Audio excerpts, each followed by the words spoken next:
дети, Оля, Ирочка, мы с отцом живы. Сидим в подвале, выживаем. Двоюродным всем привет. Надеемся на лучшее.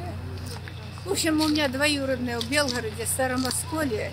А что вам больше всего здесь нужно? Что требуется больше всего из гуманитарной помощи? Лекарства. Лекарства какие? Сердечные.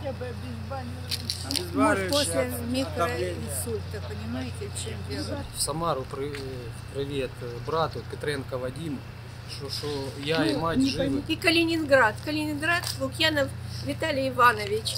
Я сестра родная, жива. Там во двор, в колодец зайти, крикнуть, там все Мы жили в 14-этажке на 10-м этаже. В момент обстрела рухнули лестничные марши. Эвакуироваться с 10-го этажа два старика по 68 лет и сын мы не могли. У нас не было ни капли воды, ни еды. Мы 3 дня пили по одному глотку, чтобы силы не потерять. Потом сын, который с нами был, он съехал по канатной дороге, по канатному тросу. По тросу спустился? По тросу лифта. С 10-го этажа, потрясающе. С 10-го по 2-е. Солдаты ДНР сказали, что там на 1-м этаже есть 3 баржи, которые целые. Они пробили стену в лифт. Сказали, что лифт большой стоит на 1-м этаже. Солдаты пробили, да, помогли? Солдаты ДНР. Мой младший съехал по тросу лифта. Взял моего старшего сына. Они туда подошли и начали кричать: там, мама с папой, вы должны съехать. И вы тоже по канату? По канату. Я ехала вначале на носках, потом я их бросила и руками, вот так перехват, сколько было сил, они там внизу кричали: мама, уже ты 5 съехала, мама, ты еще съехала. И это меня бодрило, я знала, что мои дети там кричат. А где ваш дом? Вот там он. Мы можем обратиться к ДНРу, мы смотрим на повязки, мы знакомились, мы смотрим на повязки и выходим, и мы... Ну, если ДНРовец, как он пробил помещение в лифт, что помогли, ведь они в это время сражались. А он забежал, это сделал, чтобы мы спаслись. Когда я съехала, дали 2 бутылки воды. У них самих там по бутылке давали, 2 бутылки воды, чтобы мы попили.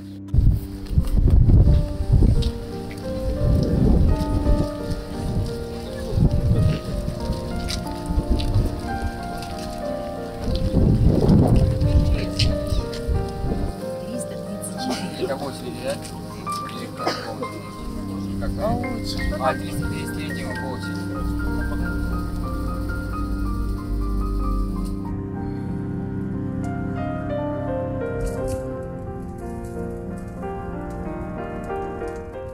К нам сегодня, кстати, мы выехали первый раз, сразу нам предложили связь. И телефон, связь, мы связались с сестрой, потому что 3 недели не было вообще связи никакой. Тут же на блокпосту нам телефон дал этот военный солдат, благо ему еще, надо будет ему еще зарядить телефон и пауэрбанк, потому что попросил. Да, и принести покушать. Я обращаюсь к конченному президенту Зеленскому. Посмотри на меня. Я в Мариуполе чуть с голоду за тебя не сдох. Скотина ты конченая.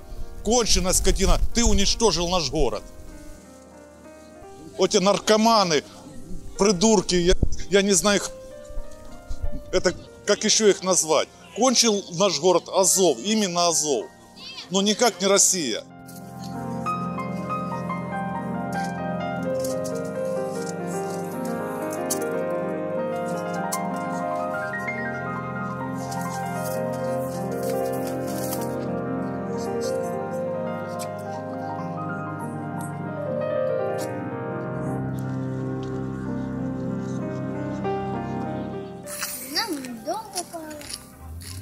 Я чудом выжила, я ушла в этот момент. А если б нет, меня бы не было уже.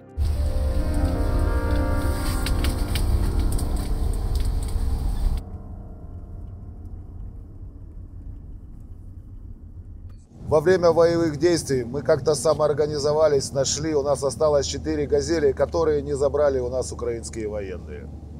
Организовались для чего? Вывозили трупы, возили воду. Был приказ руководства вывозить 4-ю горбольницу, то есть людей, погибших, находящихся в 4-й горбольнице. Должны были туда ехать в сопровождении полиции и прессы. В начале 10-го нету ни полиции, нету ни прессы, начинаются прилеты. Пошли взрывы, появились жертвы. Мы загрузили погибших и раненых в «Газель» и начали подниматься в сторону 3-й горбольницы по улице Николаевской. Вокруг все горело. И едет навстречу пресса. Едет навстречу пресса, которая должна была нас сопровождать. Но она уже ехала на эту картинку, на эти трупы. Она, я как понял, она ехала туда. Второе, что я видел с прессой... А пресса, ну, естественно, украинская получается. Ну, а какая? Понятно. То есть они предусмотрительно не появились в тот момент? Они не появились в этот момент. Также и с магазином «Зеркальным». То же самое произошло. Единственный магазин на Строителей, который работал долгое время, точно так же. Пока я не появилась, как только появилась пресса, туда прилетела мина. Тоже погибли люди. Очень много фактов именно с домами, когда выезжали танки украинские и били прямой наводкой именно по домам, по девятиэтажкам. Ну, как я понимаю, считали, может, там наводчики, либо снайперы. Это мое мнение, как не военного человека. Очень много подожгли домов, именно девятиэтажных домов. Для чего это делалось, я не могу сказать. Район, в котором еще не было боевых действий, прилетают мины и рушат дома. Войска ДНР находились далеко. Ну, это было очень страшно. Убедить людей в том, людей в том, что ДНР, террористы обстреляли мирный город. Я не знаю. Я очень люблю наш город. Я когда вспоминаю песню «До свидания, мой любимый город», я начинаю уже просто плакать. Я на него уже смотрю, когда ходил, смотрел, вспоминал, сколько сил мы приложили для того, что даже просто наши коммунальные службы, для того, чтобы он был лучше. И он становился лучше, он становился красивее, становился чище, становился культурнее. И я уверен, что он станет еще лучше. И я приложу все усилия, которые зависят от меня, вернувшись в этот город, чтобы он стал лучше.